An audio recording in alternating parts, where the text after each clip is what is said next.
Hello gamers, this is Sai and welcome back to Which Way Games. Now, what's the greatest video on the internet? Such a legendary video, and with that being said, let's get on with the video.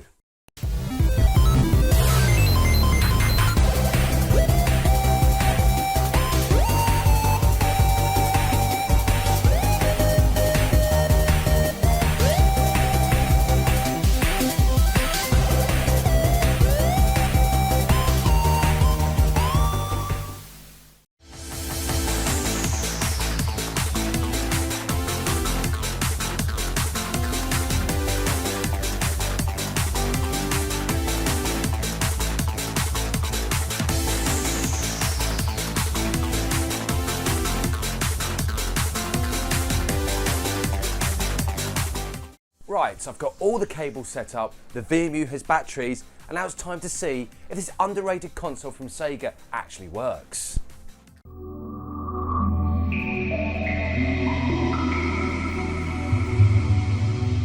Excellent, I was hoping the Dreamcast would work after all these years. However, I think it's time we take a trip back to the late 90s to learn more about Sega's white box of fun. In the later years of the 20th century, gamers had some legendary games to play. The PlayStation had Crash Bandicoot and Metal Gear Solid, the Nintendo 64 had Legend of Zelda and Mario, and then finally the Sega Saturn had Nights into Dreams and Virtua Fighter 2. Now despite these great games, the Sega Saturn found itself being overshadowed by the other two, but luckily for Sega, they had an ace up their sleeve. Oh, really? This came in the form of the SEGA Dreamcast, and from its creation, the world of gaming was blessed with some legendary games for the latest gaming system from Sega. Although the Dreamcast has a big library of games that are fun to play, there was one game that stood out among the rest, especially for its simplistic gameplay, and it just happens to be the highly addictive Rez. Nice. Now Rez came into existence from the mind of Tetsuo Mizuguchi, who had previously worked on games such as Sega Rally Championship and the arcade ride Megalopolis. Despite these games being innovative at the time, it did leave Mizuguchi disillusioned and lacking that interest in pursuing realism within gaming. Obviously games have yet to cross that threshold into super realism, but the way technology is going is a lot closer than we actually think. Soon fate came knocking when a designer at Sega introduced Mizuguchi to an animation of a long-legged woman. It was while watching this demo, Mizuguchi thought of a type of game they would love to make. And it was while witnessing a musical event that Mizuguchi saw the crowd bobbing and swaying to the sound of the music. And it was from this they were inspired to create a game that created that sense of euphoria. Yes! The result was Space Channel 5, and from this Mizuguchi was free from the constraints of super realism and onto a new path of creating some truly unique games. Awesome. Eventually Rez graced the world of gaming, and although it was released at the later end of the Sega Dreamcast Live, over the years it gained a cult status with many gamers. Shut up and take my money! The story of Rez is set sometime in the future, where society has become overpopulated, and from this, the digital world of cyberspace finds itself being bombarded with corrupted data. To help manage this influx of corrupt data, a new network is created called the K Project, and at the heart of this project was an AI system known as Eden.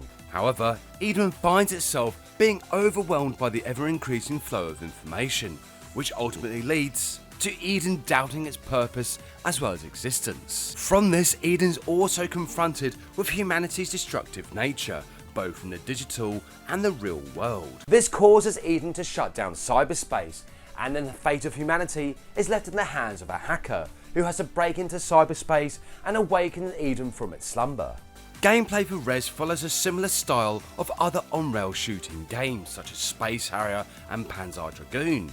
However, it combined these gameplay mechanics without the musical genre, essentially providing gamers with the means to create music with every playthrough. Each enemy within cyberspace was actually a musical note in disguise, and when shot down, this essentially allowed gamers to create a soundtrack unique to them. As gamers progressed through the various stages of Rez, the world of cyberspace will morph and twist around the gamer as they traverse the different levels of this digital world. And unlike other normal video games, there are no lives in Res, but instead gamers progress through 7 phases of evolution with each power node that they collect. These different forms each had their own look and powers, which was essential, especially when taking on the bosses of Res. Each boss would act as some sort of firewall that's infected with a virus, and from there gamers would go toe to toe with these bosses until they ended up being deleted off the cyberspace mainframe. But of course, a true testament of Res was that final confrontation with Eden, where even more questions of existence were brought into question. Now, Res was all about stimulating the senses of the human mind and body, which at the time was something new. But it did lead to a gaming peripheral called the Res Trance Vibrator that was supposed to allow gamers to feel every musical beat. However, this soon fell into obscurity, but you can guarantee that would have been used for other methods. Yeah, I'm not even going to touch that with a 10-foot barge pole.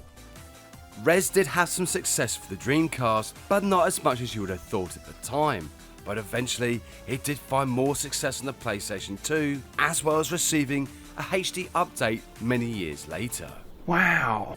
Eventually, an expansion called Res Infinite was released, which made everything so much better than the original, including a new stage to explore, and taking full advantage of VR technology. But of course, Res wasn't the only on-rails musical shooter at the time. There was another game called Child of Eden, but that's for another time. Okay. Overall, Res is a simplistic yet fantastic on-rails musical shooter that at its heart is an old-fashioned shooting arcade game from the past. This simplified style of gameplay holds a certain charm with gamers of all levels, and provides gamers with a unique journey through the digital world where endless possibilities are dreamt of. Hopefully, Res will make a comeback in the future one day, especially for more modern gaming systems. Either way, Res is an addictive yet simple game to play that'll have gamers bobbing their heads and tapping their feet with every playthrough. Anyway, come back next time where the summer of Sonic finally begins, and I'll take a look of how the world's most famous hedgehog made that leap from the world of gaming to that of comics and books. Thank you so much for watching, and see you next game.